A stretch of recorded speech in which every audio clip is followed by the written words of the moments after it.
اعوذ باللہ من الشیطان الرجیم بسم اللہ الرحمن الرحیم الحمدللہ رب العالمین والصلاة والسلام علی سید الانبیاء والمرسلین اما بعد فاعوذ باللہ من الشیطان الرجیم بسم اللہ الرحمن الرحیم ورفعنا لک ذکرک آمنت باللہ صدق اللہ العظیم۔ تمام تعریفیں تکبیریں تسمییں اللہ رب العزت کی ذات کے لیے درود لامحدود ہمارے آقا مولا حضرت محمد مصطفیٰ صلی اللہ علیہ وآلہ وسلم۔ اللہم صلی علی سیدنا و مولانا محمد وعلی سیدنا علی و سیداتنا فاطمہ و سیداتنا زینب و سیدنا حسن و سیدنا حسین وعلی آلہ و صحبہ و بارک وسلم۔ تمام تعریفیں تکبیریں تسمییں اللہ رب العزت کی ذات کے لیے درود لامحدود ہمارے آقا مولا حضرت محمد مصطفیٰ صلی اللہ علیہ وآلہ وسلم پر۔ تمام سامعین کو محمد شاذب خاندادہ کا السلام علیکم ورحمۃ اللہ۔ امید ہے کہ آپ تمام احباب خیریت سے ہوں گے۔ آج کی اس ایپیسوڈ تذکرۂ پیران چشت میں آپ تمام احباب کو خوش آمدید کہتے ہیں۔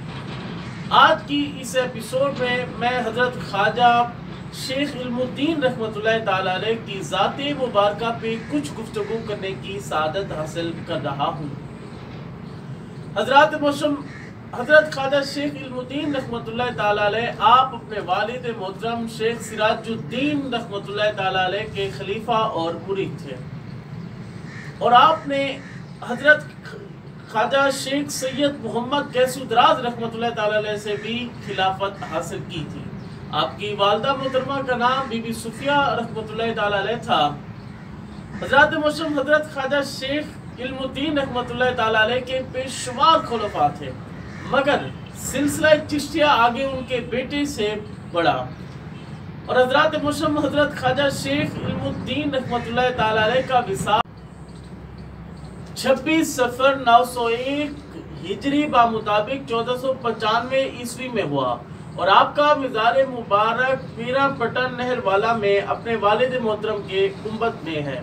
جیسا کہ آپ نے سماعت فرمایا کہ حضرت خواجہ شیخ علم الدین رحمۃ اللہ تعالیٰ علیہ کے فرزند حضرت خواجہ محمود راجن رحمۃ اللہ تعالیٰ علیہ، جن سے ہمارا سلسلہ چشتیہ آگے بڑھا، انشاءاللہ میں اگلی ایپیسوڈ میں حضرت خواجہ شیخ محمود راجن رحمۃ اللہ تعالیٰ علیہ کی ذات مبارکہ پہ گفتگو کرنے کی سعادت حاصل کروں گا۔